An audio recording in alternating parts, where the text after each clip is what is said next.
Bonjour à tous.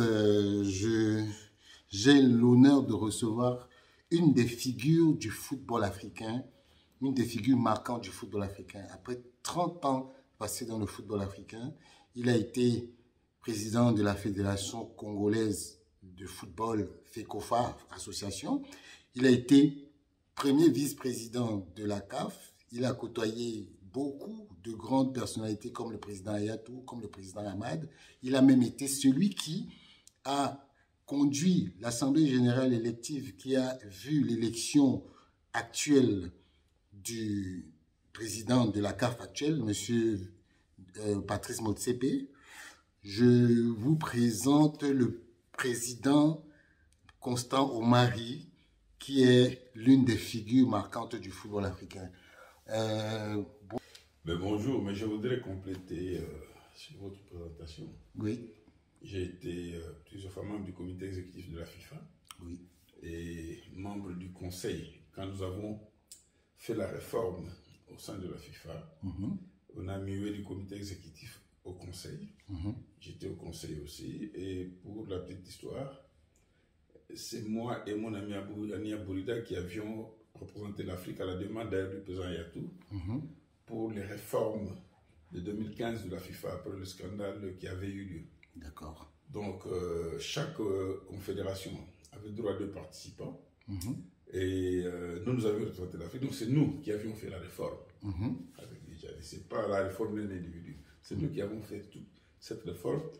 Et la cerise sur le gâteau, c'est le président Issa Hayatou qui avait fait voter cette réforme. Parce qu'à ce moment-là, il assumait l'intérim du président de la FIFA après la suspension du président de la Terre. Mais que devient Constant Omari depuis le 11 mars 2021? Écoutez, depuis le 11 mars 2021, Constant Omari est revenu à ses premiers amours. Parce que, soit dit en passant, je suis ingénieur civil en construction ferroviaire. Donc, je me suis replongé au sein de l'entreprise qui m'a trouvé toujours employé, même quand j'étais à la tête de la fédération ou bien la CAF ou la FIFA. Je suis là-dedans et puis simultanément, je conduis un projet pour le compte du gouvernement sur le déplacement de la voie ferrée dans la province du Lualaba au niveau du Katanga. Et parallèlement à cela, et en train de développer quelques projets et le consulting en matière d'ingénierie. Voilà. Mais justement, après 30 ans et plus dans le football africain et congolais, il ne vous manque pas un peu ce football? Écoutez, le football, c'est plus qu'une religion. Quand on croit en Dieu, même quand on ne va pas à la messe, il reste une foi. C'est la foi en Dieu. Donc, le football me manque. L'ambiance peut-être du football que j'ai vécu. Mais ne me manque pas parce que je vois et je suis des matchs à la télé un peu partout, tout ça là. Mais j'aime être dans le feu de l'action. Et c'est dans le feu de l'action où ça me manque. Justement, parlant du feu de l'action, comment vous avez vécu les exploits des équipes africaines en Coupe du Monde pendant la dernière Coupe du Monde? Parce que on a vu que les équipes africaines sont passées au premier tour, il y a 2 équipes, et le Maroc est arrivé en demi-finale. Comment vous avez vécu ça? Je suivis tous ces matchs à partir de chez moi à Atlanta. Et j'avoue que je n'étais pas trop émerveillé. Par contre, j'ai confirmé ce que j'avais comme appréhension. Parce que quand vous observez depuis 2010, depuis la dernière Coupe du Monde en Afrique du Sud, où le Ghana a frôlé d'aller en demi-finale, n'eût été la main des Suarez. Et j'ai vu quand même qu'il y a eu beaucoup de progrès. Beaucoup de progrès. Deuxièmement, pour le cas particulier du Maroc, je connais le football marocain pour l'avoir fréquenté, tout ça, là, les arcades, fédérations, tout ça. J'ai beaucoup d'amis là-bas. C'est le fruit d'un investissement. Un grand investissement. Il faut dire que le roi du Maroc a mis sur pied des directives en matière de développement et plus particulièrement en matière sportive. Et il a mis des moyens à la disposition des fédérations. Et c'est fait qu'effectivement, la fédération marocaine a à sa tête quelqu'un qui gère bien, il faut le dire, Fouzi Lecha, qui a un bon projet. Ils ont construit de grandes infrastructures. Quand vous voyez leur centre technique, il est de l'un supérieur à Clairefontaine. Exact. Et ils construisent des stades un peu partout. Ils développent des projets des clubs. Ils ont une bonne ressource humaine en matière d'encadrement, tout ça là. Bref, une planification d'une bonne politique et des moyens colossaux. Et déjà, on voyait le Maroc venir, si bien que moi, je pense que là, ils sont à 65% de leur capacité. Les prochaines Coupes du Monde peuvent nous réserver des surprises. Autant que pour le Cameroun aujourd'hui. Quand vous voyez tout ce que le président Paul Biya a construit, les infrastructures léguées, léguées à la génération après, à la jeunesse après la Coupe d'Afrique, le Chan qui a venu de là-bas et la CAN. Cela veut dire que d'ici quelques années, ne soyez pas surpris que en ayant une planification, un projet soutenu, des bonnes formations des jeunes, ne soyez pas surpris que dans les 4-5 années qui arrivent, que le Cameroun reparte au top du football. Donc, c'est un peu le fruit des investissements et de la programmation. Mais justement, quand vous observez aujourd'hui la marche du football africain avec ce qui se passe actuellement à la CAF, est-ce que vous pensez que l'avenir du football peut-être est radieuse du côté des fédérations, mais au niveau de la CAF? Que pensez-vous de la gestion actuelle de la CAF? Bon, je voudrais vous dire que personnellement, je ne suis pas satisfait. Ce n'est un secret pour personne, parce que quel est le rôle d'une confédération? Le rôle d'une confédération, c'est gérer les fédérations, mettre sur pied des programmes de développement des fédérations, sécuriser les fédérations, organiser des bonnes compétitions et donner la voix aux fédérations. La voix aux fédérations. Depuis un certain moment, d'ailleurs,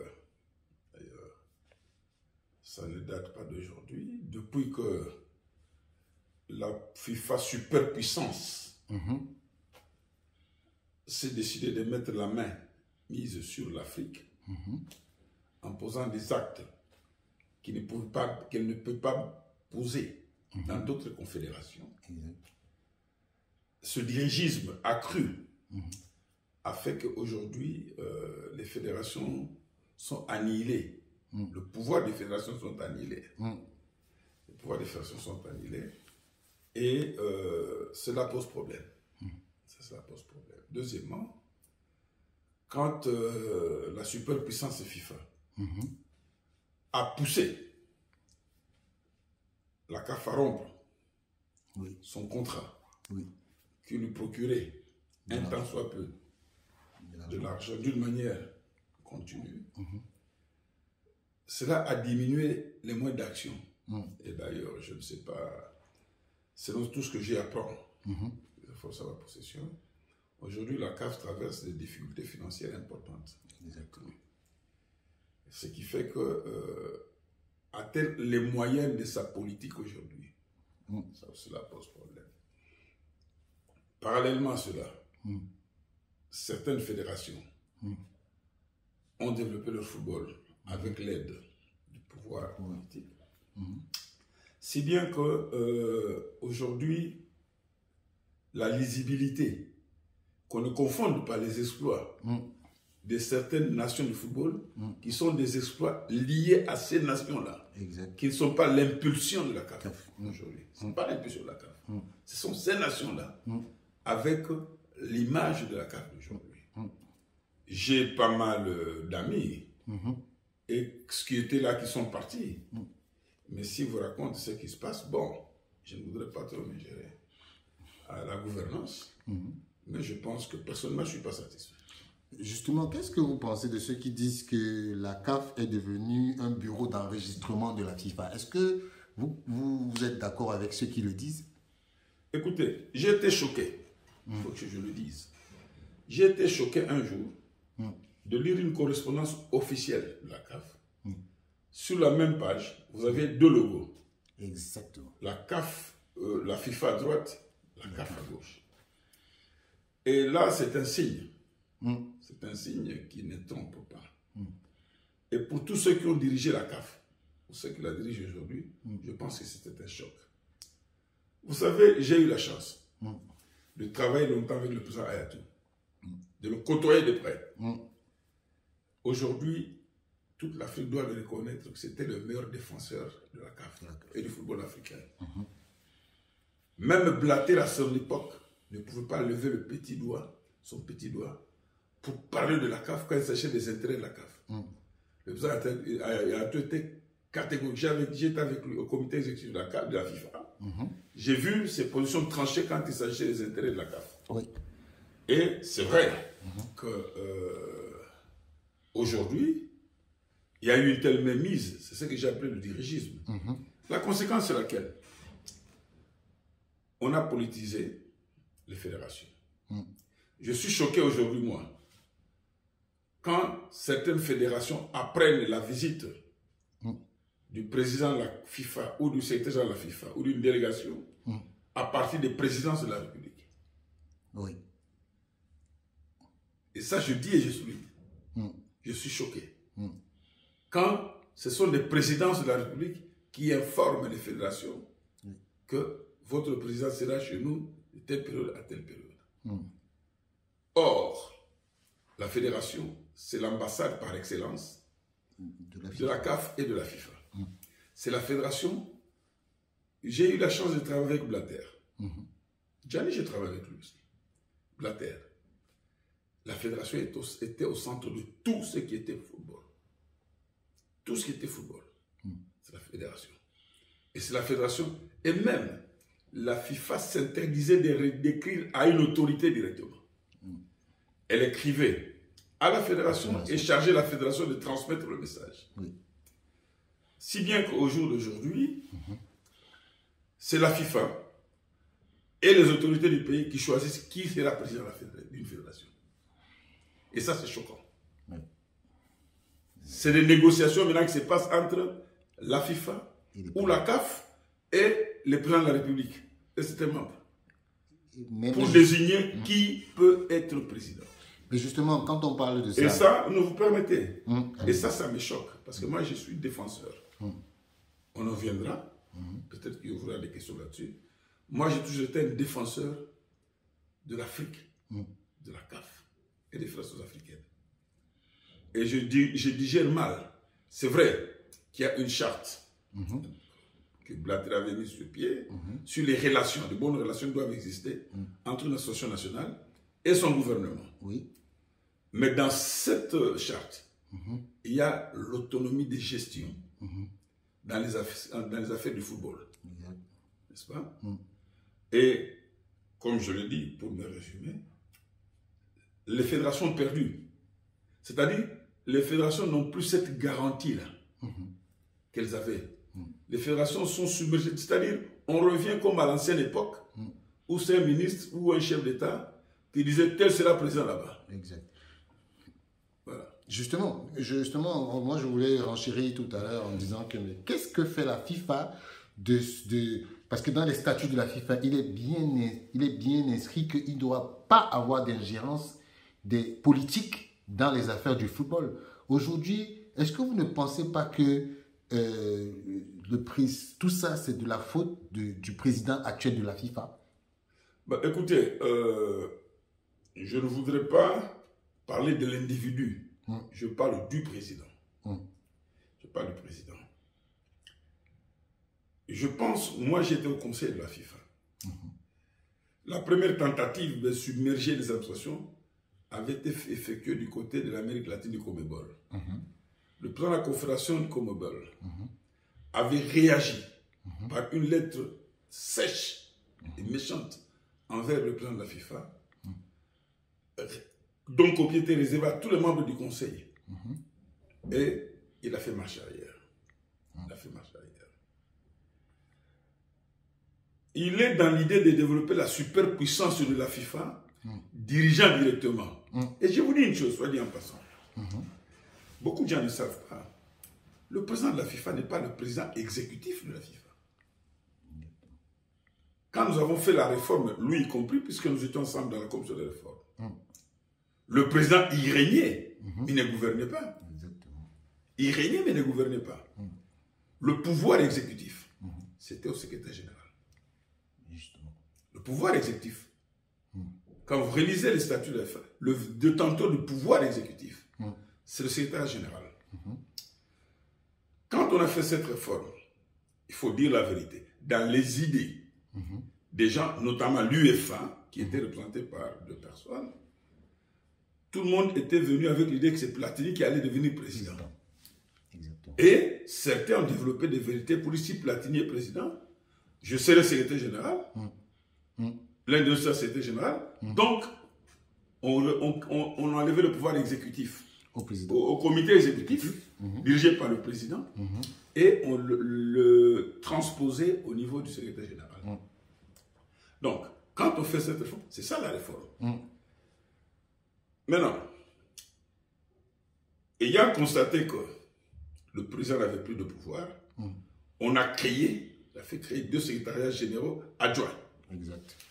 L'un chargé de football, l'autre chargé des finances et de l'administration. Mais il place ses hommes à lui. Ce sont ses hommes à lui qui sont placés là-bas. Ça signifie qu'il diminue la consistance du pouvoir du secrétaire général. Oui. Comme accidentellement, c'est notre sœur. Je ne voudrais pas parler d'elle, mais c'est le secrétaire général. Oui. Donc, du coup, le pouvoir, les prérogatives du secrétaire général sont diluées. Ce qui a été perdu à travers la réforme est récupéré en seconde main. Et la conséquence, est-ce que vous entendez parler encore du secrétaire général de la FIFA? Non. Actuellement? Non. Il n'est plus au centre. Le président est devenu président exécutif, celui qui pose tous les actes, alors que ce n'est pas ça. Les statuts ne disent pas ça. Il n'est pas président exécutif. Mais quand vous regardez la forme aujourd'hui, ce n'est pas celle-là. Deuxièmement,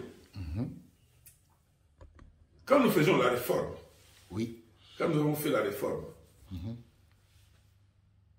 je me souviens, les délégués de l'UEFA, ce sont eux d'ailleurs qui ont présenté le premier panel qui concernait l'examen des finances de la FIFA, parce que l'idée c'était qu'il fallait retirer à Blatter les moyens d'action, parce qu'on suppose que Blatter avait des moyens d'action financiers qui permettaient, entre guillemets, de corrompre les fédérations, notamment les différents projets Gaulle, ainsi de suite, tout ça là. C'est eux qui se distribuaient sur la tête du client. Et on a dit la première des choses, il faut couper. On nous a même présenté un schéma. Je dois l'avoir si je regarde dans ma paperasse. Comment réduire les prérogatives financières que dispose le président. Et deuxièmement, on a dit que Blatter dépensait de l'argent de la FIFA dans les jets privés. C'était une des observations importantes soulevées par l'UEFA, par le président de l'UEFA. Plus question, il faut réduire cette affaire. Il dépense de l'argent dans les jets privés, c'est tout ça. Maintenant, moi qui ai vécu cette réforme de l'intérieur, qui était dans la cuisine quand nous préparions la réforme, et que je vis aujourd'hui la réalité sur le terrain, je pense que le record des jets privés, ce n'est plus Blatter. C'est bien sûr, justement, en parlant de... Mais justement, on sait très bien que le président de la FIFA actuelle a battu tous les records de jets privés. Mais est-ce que, justement, ça pose pas un problème que la commission d'éthique ne se soit pas saisie de ce dossier parce que elle est plutôt manipulée ou bien influencée par le président de je pense que... Bon, écoutez, pour peu que je sache, dans le choix, c'est vrai que les statuts disent que c'est l'Assemblée générale qui désigne, qui élit les membres des organes indépendants, mais ils sont proposés par qui? Par le président de la FIFA. Par le Conseil. Le Conseil. Le Conseil qui amène les dossiers au Conseil. C'est le secrétaire général et le président. Donc, qu'on se le dise, donc quelque part, ne peuvent diriger ces organes indépendants que des gens que le pouvoir, la gouvernance actuelle veut que ce soit ces gens-là. Exactement. Mais justement, Président, on va revenir un peu au problème de la CAF, de Lagardère. On reproche à votre administration, Monsieur Hamad et vous, comme vous étiez premier vice-président, d'avoir comment je veux dire ça, d'avoir rompu le contrat. Comment ça s'est passé, la rupture de contrat de Lagardère? Si vous pouvez nous expliquer. Bon, donnez-moi un peu de temps. Et je voudrais être plus clair. D'accord. Et fixer les opinions. Parce qu'apparemment, les gens ne savent pas réellement. Monsieur Constant Omari et le président Hamad, moi personnellement, j'ai dirigé la commission de négociation sur ce contrat-là.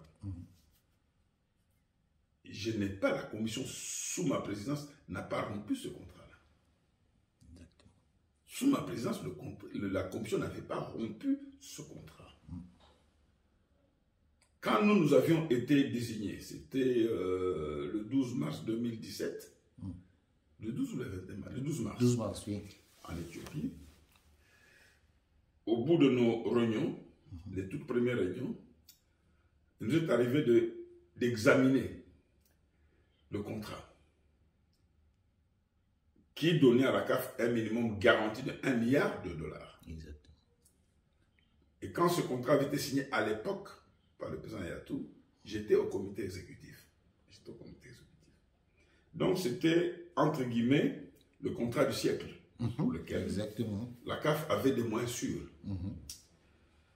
Maintenant, nous avons posé un problème. Ce contrat devait aller théoriquement jusqu'en 2028. Nous sommes dit, si on va jusqu'à 2028, mais dans l'entretemps, la CAF, le football africain, prendra une valeur ajoutée. Oui. Deuxièmement, il y a le droit de retransmission terrestre de l'Afrique subsaharienne qui commençait à grimper. Et toutes les fédérations du Sud-Sahara s'étaient liées à travers l'Union africaine de radiodiffusion, UAR, pour poser le problème. Et il y avait pas des pans, certaines matières, spécialités, qui n'étaient pas exploitées, notamment tout ce qui est le numérique, ainsi de suite, tout ça là. Et nous avons décidé de renégocier le contrat. Quand nous sommes partis pour renégocier, notre objectif, ce n'était pas de casser le contrat. C'était, puisque, entre j'ai failli oublier, la CAN qui suivait, on devait passer de 16 à 24 équipes. Exact. C'était celle de 2019. Voilà, on devait passer de 16 à 24 équipes. Donc, il y avait, sur le droit marketing, une valeur ajoutée. Exact. Des compétitions. Donc, il fallait l'inclure dans le contrat pour avoir une plus-value supérieure à celle que le premier contrat prévoyait.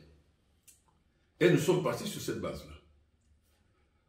On a eu deux groupes. Nous avons le groupe politique, je présidais les négociations politiques, c'est-à-dire obtenir la réduction de la durée du contrat. Ce que nous avons obtenu. De 12 ans, Lagardère a accepté de passer à 8 années, à perdre 4 années. En contrepartie de cette perte de 4 années, nous avons demandé aussi la rétrocession de droits de retransmission terrestre de l'Afrique du Sud-Sahara. En fonction de ces deux éléments. Donc, le contrat devait passer de 12 ans à 4 ans, de la rétrocession des droits qui étaient déjà des droits qui appartenaient à Lagardère. Le deuxième groupe négociait avec Lagardère, dirigé par cet agent de la CAF, pour voir l'incidence financière de ces acquis-là, les pertes pour Lagardère. C'est comme ça que la partie financière dirigée par ces gens est arrivée à 7 millions de dollars, que la CAF devait payer comme dommage à Lagardère, lié à la perte, pour avoir accepté de rétrocéder ces droits et de réduire la durée. Et moi, j'ai dirigé la partie politique. Donc, les principes. Mais tout ce qu'on a acquis, mais les finances, c'est général. Maintenant, quand le secrétaire termine la partie financière, il la présente au président Mad, sans la présenter à la commission que j'ai dirigée. C'est au cours d'une réunion au mois d'avril que nous apprenons que le président, il a fait signer au président l'annexe au contrat. Et personnellement, le président Mad, c'était d'abord le président, c'est un ami. J'ai eu des mots durs envers le président, séance tenante. Et à la pause, moi et mon collègue du Maroc, Fouzi, nous avons décidé de quitter, de démissionner de la commission. Exact. Nous avons démissionné de la commission. Maintenant, on a mis sur pied, on a gardé quelques membres et d'autres on a ajouté. Quand ils reprennent en main les négociations, non, sans oublier, j'ai oublié une partie importante, j'ai oublié. Avec ces acquis-là, nous nous sommes convenus avec Lagardère qu'à la 8e année, au terme de la 8e année, parce qu'on va réduire de 12 à 8, au terme de la 8e année, nous allons nous retrouver les deux parties pour évaluer les 8 années passées et dégager ce qui était bien fait et entrevoir des nouvelles clauses de prolongement de l'année du contrat pour la continuation avec eux. Et les nouvelles durées, tout ça. Donc, donc une année avant, donc à la 7e année, une année avant la 8e année, donc à la 7e année, nous devons nous retrouver autour d'une table pour évaluer et examiner les possibilités de continuer avec eux, tout ça. Donc, ce n'était pas la rupture. Alors, quand nous quittons la commission, les amis qui sont restés là-bas, la FIFA entre en jeu. Parce que ça, les gens ne le disent pas, ça. La FIFA, entre en jeu. Lors de la mission de la secrétaire générale à la CAF, un membre de la FIFA, je ne cite pas les noms ici, entre en jeu. Ils vont continuer les réunions. Maintenant, la ligne directrice, c'est qu'il faut rompre ce contrat-là. Il faut rompre ce contrat-là. Oui. C'est là qu'entre le principe de rupture de contrat. Ils tiennent des réunions au Caire et même tiennent des réunions à la FIFA à Zurich. Une réunion où on a convoqué le secrétaire général Abdel, Lagardère et la FIFA au siège de la FIFA. Ils tiennent cette réunion. C'est de là que se dégage le principe de rupture du contrat. Sans que vous ne soyez au courant. Non. Ça, moi, nous avons déjà quitté. Nous avons quitté la commission. Exactement. Là, nous avons déjà quitté, moi et Fouzi, nous avons déjà quitté la commission. Ce sont les amis qui ont continué. Les réunions se tiennent. Mais, pour précision, quand je vous ai dit que nous quittions, nous n'avions pas mis sur table le principe de rupture. De rupture, exactement. C'était le principe. À la 7e année, une année avant la fin de ces 8 années, on va se retrouver autour d'une table, évaluer et voir la possibilité de continuer. Et développer notre secteur. C'est quand eux reprennent en charge que le principe de rupture entre en jeu. Donc, ils vont le faire. Parce que là, on parle de la CAF, mais on ne dit jamais l'incidence de la FIFA là-dedans. Exactement. C'est là que je trouve malsain. On doit toujours la CAF, mais on ne dit pas que la FIFA a joué un rôle. Et c'est la FIFA, d'ailleurs, entre guillemets, le jour que vous allez présenter vous dira, qu'est-ce qu'on ne lui a pas fait comme promesse? Rompez ce contrat-là, on trouvera qu'il est mieux que ça, tout ça là. Et c'est là qu'ils vont aller sur le principe de rupture, tout ça là, avec tous les procès que nous suivons, et ce qu'il faut payer, tout ça là. Tantôt pas les 5 millions, tantôt 50 millions. Bref, je n'entre pas dans ce secteur. Maintenant, l'intelligence de cette rupture, c'est quoi? Si ce contrat était prolongé, on bloquait le projet de Gianni de la Ligue africaine. Exactement. Parce que là, on promet 200 millions. Le contrat est en cours. Le partenaire n'est pas le même partenaire. Exactement. Donc, vous comprenez que les choses n'étaient pas faites au hasard. Alors, pour me résumer, moi, au Mali, je n'ai pas dirigé une commission pour la rupture du contrat. Exact. Moi, j'ai dirigé pour ce que je vous ai dit. Le reste. Deuxièmement, il y a la CAF, mais la FIFA a sa responsabilité là-dedans. Exact. Elle a sa responsabilité. Qu'on cache, qu'on ne dit pas. Là, c'est pour avoir poussé. Mais moi, je connais un peu l'histoire, mais comme vous avez décidé de ne pas donner les noms, Non, je ne voudrais pas citer de noms. Moi, je n'ai pas des institutions. D'accord. Donc, ça suppose que, en fait, la FIFA est au centre de la rupture, parce que c'est quand la FIFA entre que la rupture intervient. Ouais. D'accord. Monsieur Oumari, c'est vrai qu'on va bientôt tirer à la fin parce que... Et puis, je vais parler de moi aussi. Vous ne pouvez pas poser des questions. Comment j'ai été sanctionné dans cette affaire? Mais justement, la sanction que vous avez reçue pour 1 an, c'était dû à quoi, justement, monsieur? On me dit ceci. On me dit que j'ai bénéficié des libéralités. Quel type de libéralité? Vous voyez, vous me trouvez en France ici. Pendant que j'ai dirigé la commission, j'avais on avait des réunions ici. On a eu une réunion ici. Après, j'avais un rendez-vous médical. Je devais rester 4 jours supplémentaires. Et pendant que moi, je savais que je devais payer mon hôtel, à la sortie, quand je demandais, on me dira que non, l'hôtel avait déjà payé. Donc, ça faisait partie du package. Du package. Réunion jusqu'à les 4 jours que j'ai fait. Payé par la Gardère. Deuxièmement, chaque fois quand je venais, soit en dehors des réunions ou parmi des réunions, un des amis qui était là me demandait toujours de téléphoner pour qu'on puisse me récupérer à l'aéroport. Et comment il s'appelle encore là? Je ne vais pas citer de nom, mais qui était responsable. Chaque fois qu'il me disait, écoute, Constance, si tu es de passage à Paris, passe un appel comme ça, le chauffeur va te récupérer à l'aéroport et te déposer à ton hôtel. Effectivement, je venais, on me déposait à l'hôtel. Quand j'avais besoin d'aller voir un médecin, où j'avais un cours, j'ai appelé, on m'envoie la voiture. Exact.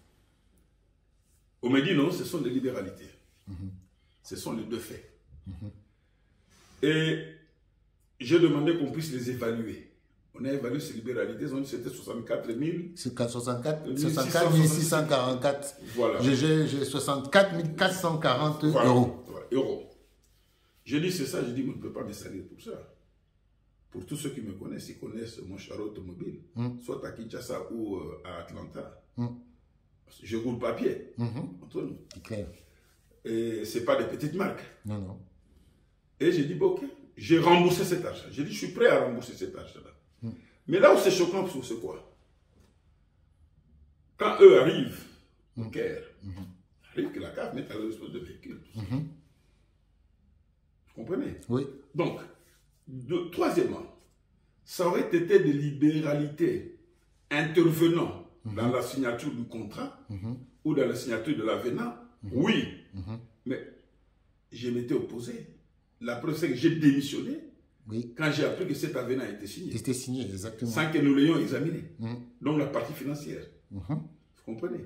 Donc, pour moi, ce n'était pas un avenant. Mais comme, et c'est là où se trouve le véritable problème, les amis de la FIFA avaient un objectif. Il fallait éliminer toute personne susceptible de dire non ou de bloquer une action de la FIFA. Je vais vous en citer quelques-unes. Nous sommes d'abord la mission elle-même. Le secrétaire général. Exact. Nous étions ici, au niveau du conseil, le jour que le président Ahmad a eu des problèmes ici. Au soir, on a dit au président Ahmad que voilà, la FIFA était disposée à l'aider pour mettre des procédures, faire un peu le système de la CAF, tout ça. Le président Ahmad est venu m'en parler dans ma chambre, dans sa suite d'ailleurs. Il m'a dit que le président de la FIFA l'avait appelé, Tchani, pour lui parler de ça, de lui offrir son aide pour pouvoir l'aider dans la CAF, mettre un peu de choses en ordre. Il m'a dit, ok, mais je ne sais pas ce que c'est son diable. Mais je serai interpellé par la secrétaire générale, la même nuit, pour me dire qu'on a discuté avec le président, tout ça, de la CAF, qui était tout à fait d'accord, qui est cette mission-là, mais que là, souhaitait qu'on puisse me convaincre. Ça, c'était selon eux. Oui. Et j'ai dit, si le président est déjà d'accord, moi je ne suis que vice-président, je n'ai pas d'inconvénient. On est reparti. On nous a mené un projet d'accord qu'on devait signer entre le comité exécutif et la FIFA. C'est sur base de ça que la mission devait aller agir. Je me souviendrai toujours. Dans une des réunions, un des collègues nous a dit, donnez-nous 24 heures pour analyser. Laissez-moi ce document, je vais l'analyser, demain je vais le conclure, parce que apparemment, il y a entre les lignes, ce n'est pas ça. Et ça a eu des problèmes. Le président Amad commence à avoir des pressions. Oui. Subissait des pressions. Oui. Jusqu'à la signature de cela. Il y a eu la mission d'un secrétaire général, et puis paf. La mission s'est terminée. Nous sommes au Maroc. Nous sommes au Maroc, à Rabat. Il y avait un symposium là-bas. Oui. Et ça coïncidait avec la date d'échéance de la mission. À 2 h du matin, on nous a introduit des réformes, des projets de réforme venus de la FIFA, de rapport, et on nous demandait de les adopter à 9 h du matin, à la réunion de 9 h. Wow. Nous sommes allés à la réunion, le président de la FIFA assistait au comité exécutif. J'étais parmi les premiers à soulever que moi, je ne peux pas parler de l'avenir de la CAF sur un document que j'ai reçu en dessous de ma porte à 2 h du matin. Et à 7 h du matin, on me demande de l'adopter. Il n'en est pas question. J'ai demandé à 5 h qu'on puisse nous laisser le temps de l'examiner et que nous allons transmettre nos avis à la FIFA. D'autres collègues ont abondé dans le même sens. Ça a été la goutte d'eau qui a fait déborder le vase. Le président de la FIFA s'est énervé, il a quitté la salle. Il est parti pour l'aéroport, il a même refusé que les gens l'accompagnent. C'est par entêtement que, parce qu'il était autre camion du Maroc, et mon collègue l'a accompagné. Première crise, crime de lèse-majesté. Exact. Donc, il fallait liquider ceux qui s'étaient opposés à ça. Exact. Deuxième chose, nous retrouvons pour la candidature, je fais partie, avec le président Amad, de la commission de présentation et de défense de la candidature du Maroc. Du Maroc, exactement. En 2018. Commission proposée par le gouvernement marocain et la fédération. Nous sillonnons le monde ensemble. Nous sillonnons le monde ensemble pour défendre, présenter la candidature du Maroc. Exact. Et pendant le processus, nous nous rendons compte que il y a des prétendus bruits qui nous disent qu'on veut éliminer la candidature du Maroc de le Conseil de la FIFA. Éviter que, parce que les Américains étaient encore sous l'antise de la défaite, contre le Qatar. Contre le Qatar, exactement. La fameuse Coupe du Monde qui vient d'avoir lieu au Qatar. On s'est dit, ok, nous devons continuer à nous battre. Beaucoup de signaux pour nous décourager. Exact. Mais on se bat. J'étais malade à Paris, ici d'ailleurs, j'étais malade. Mais malgré cela, je suis allé à Bogota parce que c'était le conseil le plus décisif. Exactement. Nous sommes allés au Qatar, à Bogota, au conseil. Et là-dedans, il y a eu, nous sommes entrechoqués. Il faut dire que j'ai haussé le ton. J'ai haussé le ton. J'ai rappelé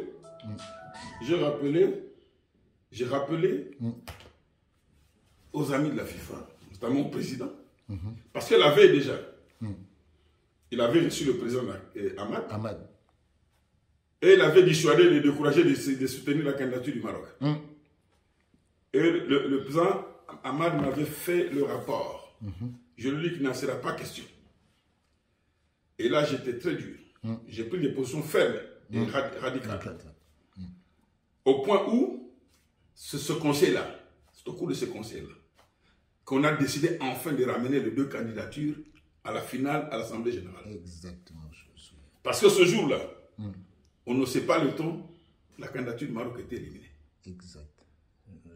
On ne sait pas quels sont les engagements que la gouvernance avait pris déjà auprès des Américains et des autres.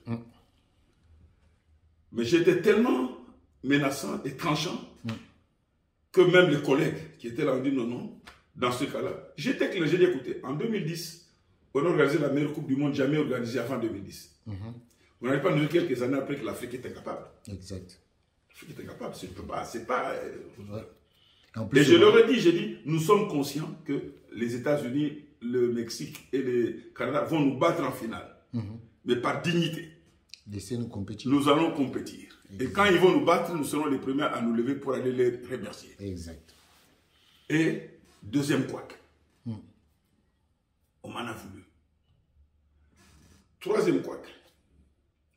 Nous sommes au Cameroun. Et on la veille de la finale. Dans nos discussions avec mes échanges avec le président de la FIFA, il me demande ce que je pense de la candidature de Motsepe comme président. D'abord, avant ça, Motsepe est venu me rendre visite 2 fois en Égypte. Je lui ai fait comprendre que moi je suis président intérimaire, je ne peux pas soutenir sa candidature. Au même titre que tout le monde n'a qu'à compétir. Exact. Il me dit d'aller voir un chef d'État. Ce chef d'État voulait nous voir à 2. J'ai dit non, je n'irai pas parce que je ne peux pas prendre le même vol que vous. Vous êtes candidat, moi je suis président. Exactement. Et je vais informer dans la FIFA pour lui, voilà, il m'a contacté pour voir tel chef d'État. J'estimais que ce n'est pas bon. Il me dit là, il faut quand même l'écouter. Voilà. Pendant que nous sommes à l'hôtel Hilton,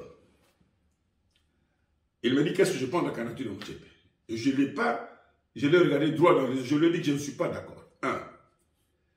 Motsepe, il a beaucoup d'affaires.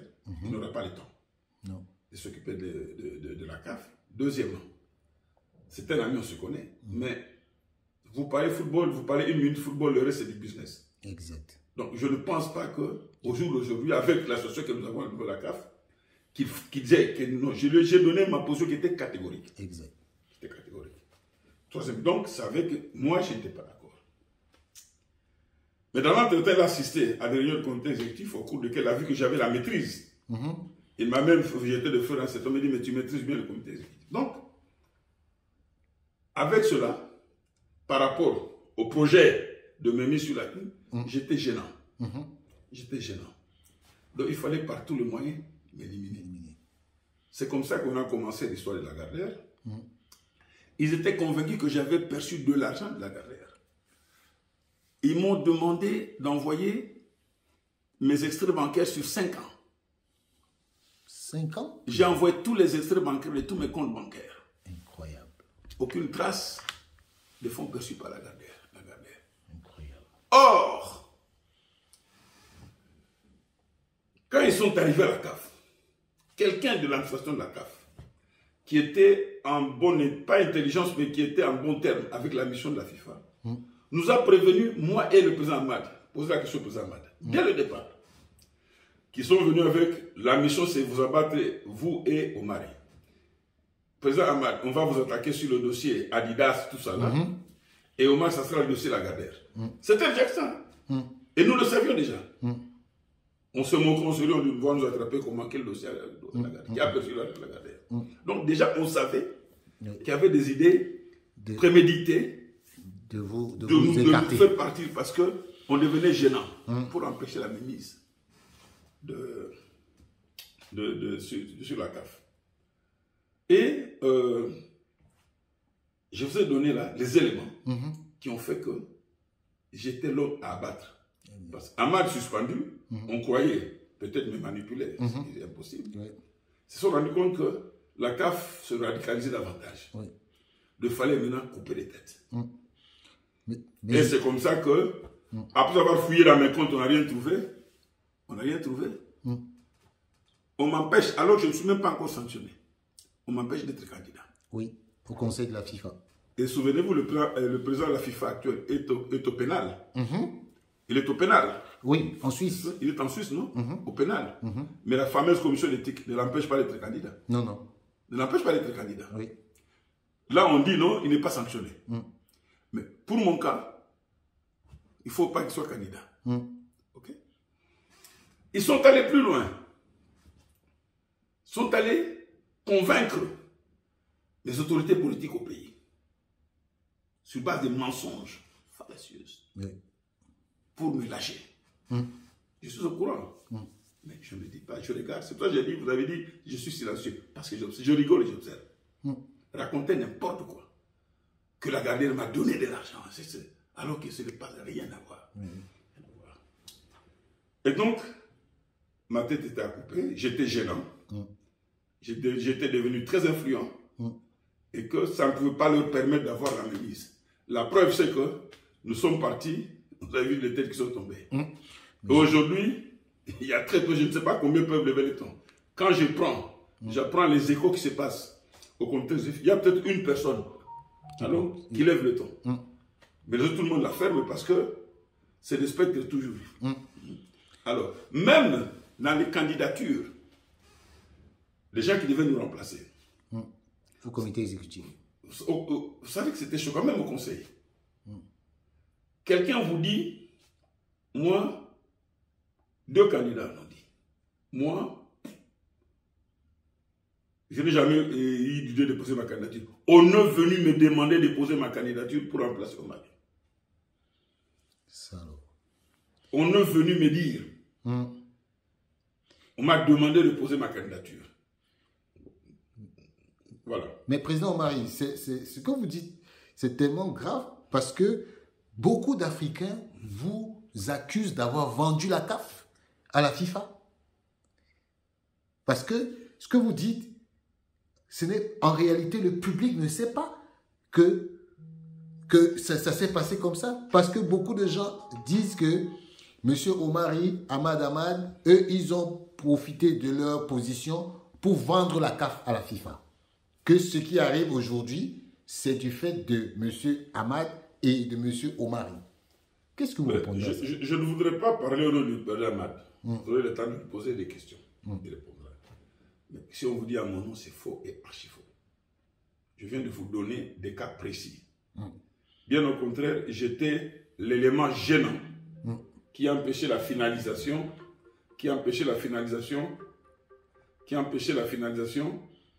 de tous ces projets. Exact. Donc j'étais l'élément gênant. Ok, mais justement, pour sortir, M. Omari, finalement, quelle est la solution aujourd'hui pour que la CAF se sorte de cette situation dans laquelle elle est? Quelle est la solution? Pour moi, c'est très simple. Remettez d'abord le droit, les prérogatives aux associations nationales. De voter librement. Remettez la démocratie au sein de la CAF. Ce qui s'est passé la dernière fois, ce n'était pas ça la démocratie. Mais justement. Vous n'allez pas dire aux gens qui avaient des ambitions d'être candidats, les réunir quelque part, pour des conciliabules, retirer vos candidatures, vous faites ça, faites ça, faites ça. Non. Ça, c'est la consécration justement de la mainmise. Exactement. Ça signifie que tout celui qui est passé par ce mécanisme, c'est dorénavant qu'il est votre obligé. Exact. Et ça, ce n'est pas bon. Remettez, je dis bien, remettez à la CAF, aux associations nationales, leur liberté de choix. 2. Les remettez aux associations nationales leur liberté de choix. Dépolitiser la mise en place à la tête des associations nationales. La dépolitiser, voulais-je dire. Il faut la dépolitiser. Laisser aux associés, aux entités subdélégataires, aux membres du corps électoral de voter en âme et conscience suivant leur problème. Ça, c'est le 3e élément. 4e élément, je pense que la FIFA doit respecter la CAF au même titre qu'elle respecte les autres confédérations. Ce qui se passe à la CAF, ça ne peut pas se passer à l'UEFA. J'observe la remise des trophées aujourd'hui à la CAF. Le président de la CAF, il est parfois mis au second degré. C'est le président de la FIFA qui remet les trophées. Est-ce que vous le voyez le faire à l'UEFA? Non. Il ne le fait pas à l'UEFA. Mais justement, président... Moi j'estime, en tant qu'Africain, qui a été défenseur de l'africanité de la CAF, il faut nous respecter. Ça, c'est le point le plus important pour moi. Nous respecter. Et ramener les gens dans leurs droits, dans leur liberté de choix. C'est vrai que la FIFA développe des projets, lance des projets de développement au niveau du football, mais qu'on ne vous trompe pas. Ce n'est pas un apanage uniquement de la CAF, des associations nationales africaines. Toutes les associations du monde subissent, ont droit à ces mêmes projets de financement des projets de développement. Il y a peut-être 2 ou 3 qui renoncent à ces financements parce qu'ils disposent des moyens colossaux et qui demande qu'on puisse, elle peut vous dire, par exemple, ma partie, vous donner à telle fédération. Exact. Je concède à telle fédération, telle autre confédération. Dans le cadre de projets de coopération et de développement. N'est-ce pas? Oui. Mais si on décide aujourd'hui de donner 5 millions aux associations nationales, c'est toutes les associations nationales des 211 du monde entier Qui reçoivent. ce qu'ils reçoivent. Ce n'est pas vous faire croire aux gens que c'est l'Afrique qui reçoit. Non, non, non, non. C'est pas ça. Alors, il faut ôter de la tête des gens cette idée de croire que les projets, c'est seulement en Afrique. Non, c'est tout le monde. Ça signifie qu'on doit être décomplexé. Au jour d'aujourd'hui, nous devons être décomplexés. Mais justement, Président, qu'est-ce que vous pensez du fait que M. Gianni Infantino passe la quasi-totalité du temps à participer aux réunions du comité exécutif? Est-ce qu'il en a droit? Bon, je sais qu'en tant que président, il peut assister, il peut demander, on peut l'inviter, ou il peut demander d'assister. Mais, c'est ce que je vous ai dit tout à l'heure, c'est dans le cadre de la stratégie. Parce que, quelle était la configuration électorale? Avant qu'il ne soit candidat unique, il avait sûrement peur d'avoir un autre candidat parce qu'il n'était pas en bonne intelligence avec l'UEFA. Or, l'UEFA, c'est 55 voix, la CAF, c'est 54. 54, exactement. Et la CAF a toujours voté ensemble. Avec l'UEFA. Non, ensemble, c'est-à-dire 54 voix. Généralement, on tourne autour de 54 ou 52 voix. N'est-ce pas? Ça signifie qu'il devait s'assurer des voix de l'Afrique. Et pour s'assurer des voix de l'Afrique, on a fait ce qu'on a fait. C'est facile d'aller voir les hommes politiques, leur dire qu'on leur amène un championnat interscolaire. Le championnat interscolaire. Nous, on a joué le championnat interscolaire. Longtemps avant, les hommes l'avaient joué. N'est-ce pas? Ça signifie que ce n'est pas une nouvelle trouvaille. Mais faire croire aux hommes politiques, je vous amène un championnat interscolaire. En contrepartie, donnez-moi la tête de tel, la tête de tel, permettez-moi de faire ceci, ainsi de suite, tout ça là. C'est ça que j'appelle, moi, la politisation. La politisation. Mais justement, Président, en mars prochain, il va être candidat à sa troisième, il va être candidat pour son troisième mandat.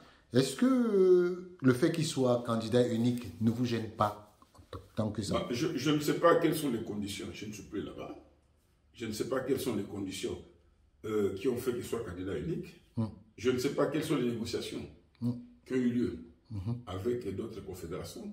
Je savais à un certain moment, selon ce que j'apprenais, que l'UEFA allait lui opposer un candidat.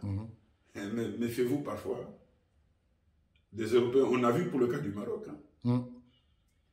L'UEFA nous a promis monts et merveilles. Jusqu'à la veille de Bogota, le fameux de Bogota. L'UEFA avait juré de voter avec nous. Que les 8 voix étaient pour nous, c'était acquise. Mais nous sommes entrés dans la salle. Ils se sont abstenus. Tous. J'ai dit au président Ahmad, j'ai dit, tu vois ces gens-là, les Européens, c'est ce qu'ils font là. Et j'ai dit au président Ahmad, pour moi c'est fini. Ne me parlez plus de l'UEFA. J'ai même quoi. Parce que ce sont les gens qui vous promettent, ils vous amènent, quand ils sont en opposition avec Gianni, ils poussent derrière vous, ils disent vous avez raison, tout ce que vous dites là, vous avez raison, on vous soutient. Mais quand il s'agit de grandes décisions, ils se retrouvent entre eux. Ils se rappellent que Gianni vient de l'UEFA. Et c'est là où ils font l'hypocrisie. Donc, moi, je ne sais pas dans quelles conditions cela a été négocié. J'ai pris acte comme tout le monde, qui sera candidat unique. Bon, qu'est-ce que vous voulez? Mais ce qu'il faut dire aussi, à son actif, c'est nous avons fait les réformes. Oui. Nous avons fait les réformes, lui les a mises en œuvre.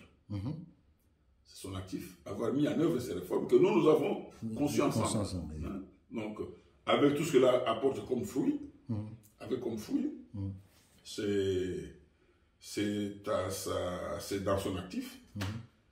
Mais seulement, je ne sens plus le rôle du secrétaire général. Oui. Je ne le perçois plus. Il est inexistant.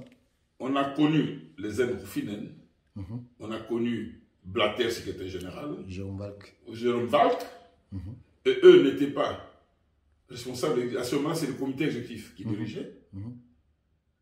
Mais les prérogatives qu'on a données au secrétaire général, moi, aujourd'hui, je ne les sens plus.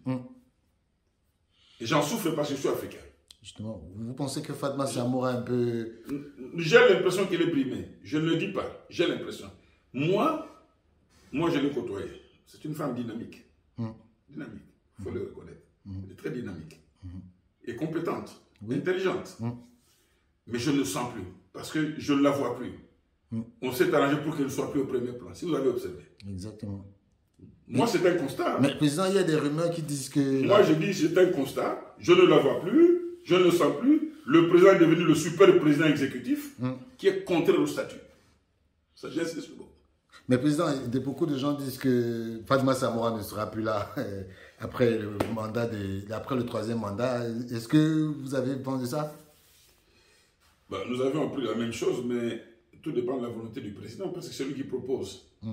Celui qui propose le secrétaire général, qui lui est nommé par le conseil. Maintenant, est-ce que le conseil a des prérogatives de s'opposer au choix du président? Ça, c'est autre chose. Ça, c'est autre chose. Je ne sais pas, je n'ai pas la certitude. On apprend ça dans les rues, dans la presse, comme tout le monde. Mais je n'en ai pas la certitude. Mais si cela se faisait, je ne serais pas étonné. Je ne souhaite pas ça pour ma soeur. Mais si d'aventure cela se faisait, je ne serais pas étonné parce que ça confirmerait les appréhensions. Quand on a besoin de l'Afrique, on vous fait croire que c'est l'Afrique, l'Afrique. Dès qu'on est assis, on vous élimine. Mais justement, président, revenons un peu à vous.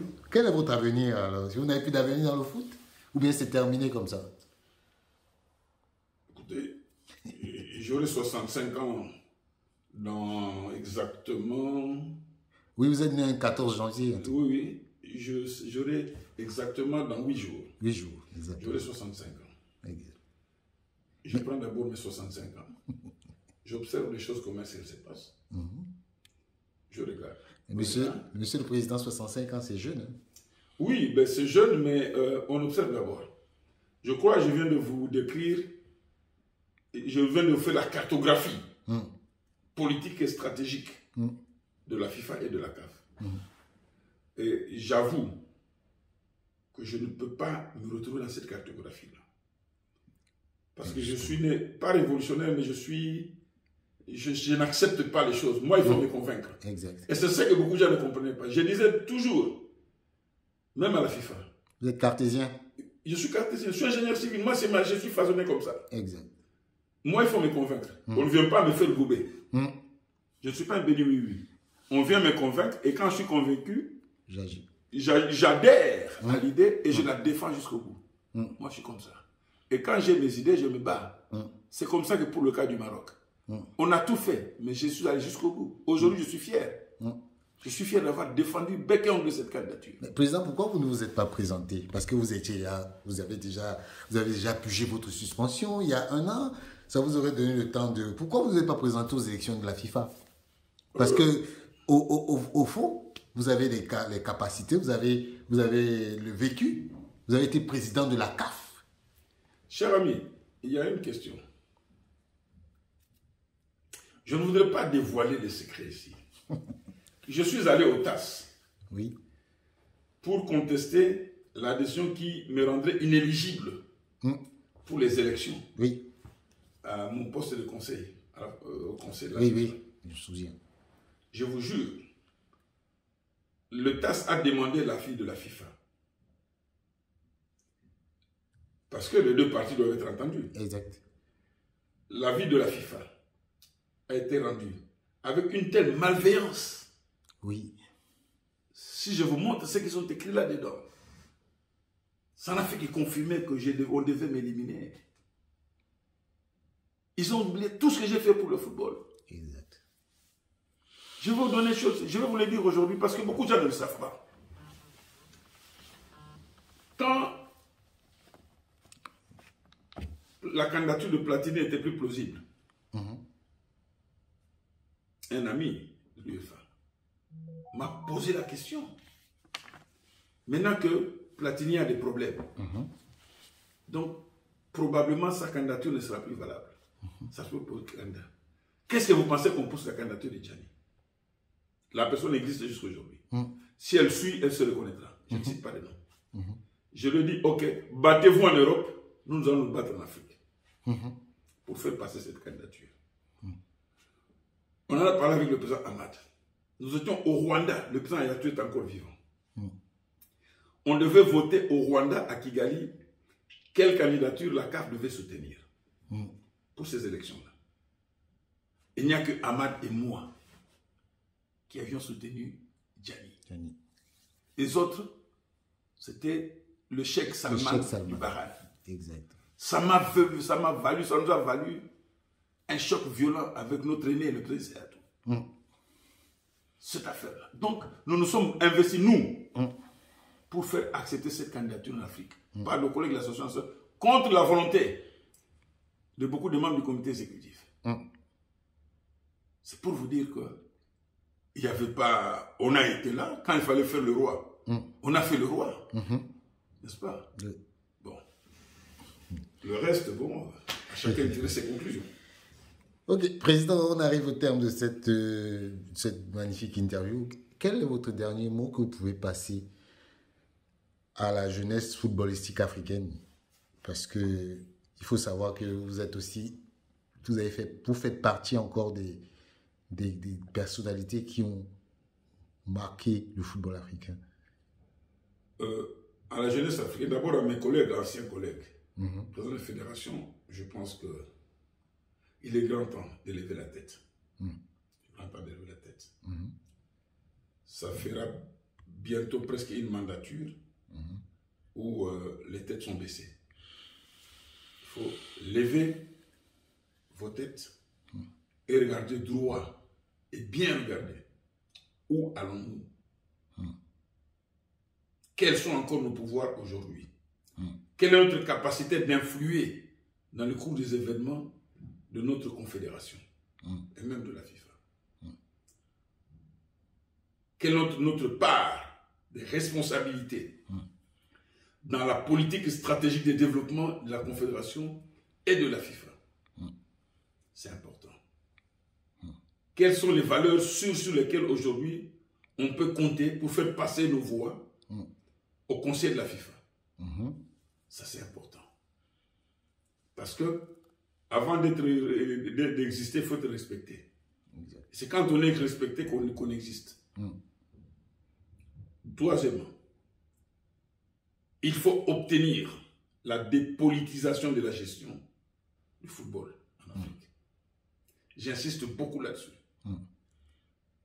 Sinon, vous n'allez pas développer vos intelligences. Je ne vous dis pas de ne pas avoir de bonnes relations. Les bonnes relations doivent exister avec vos gouvernants. C'est normal. Parce que ce sont les pouvoirs politiques qui mettent de l'argent dans la plupart des fédérations de développement du football en Afrique. Surtout au sud du Sahara. Troisièmement, il faut croire en vos capacités. Mais pas à des capacités, croire à des idées reçues. Développer le football, bien sûr, il y a des préceptes qui sont généraux, mais développer le football tel que vous l'entendez dans vos pays et tel que vous le concevez dans le Conseil du football mondial. Il n'y a pas de pensée unique. Il faut bannir les pensées uniques. La pensée unique plutôt. Il faut la bannir. Quatrièmement, la jeunesse, le football des jeunes, le football féminin. C'est vrai que nous n'avons pas encore de moyens. En fait, les moyens ne sont pas équitablement répartis au niveau de l'association nationale. Mais même avec le peu qu'on peut avoir, il faut y croire et pousser. Pour le reste, il faut regarder l'avenir avec beaucoup d'espérance. Car l'avenir du football africain est devant nous et il sera radieux. Merci Marie, vraiment c'était un beau moment parce que vous avez vraiment rendu, parce qu'avec cette interview, je me suis rendu vraiment compte que on nous a beaucoup trompés, parce qu'aujourd'hui, le commun des Africains pense que vous faites partie de ceux qui ont gâché l'avenir du football africain, mais avec ce que vous venez de nous expliquer, tout le monde va être étonné de savoir que vous ne faites pas partie de ceux qui ont légué la FIFA, la CAF à la FIFA, et vous êtes plutôt ceux qui ont défendu. Parce qu'aujourd'hui, la vérité est que on connaît que vous avez été auprès du président Hayatou et forcément, le président Hayatou a été le meilleur défenseur de l'Afrique.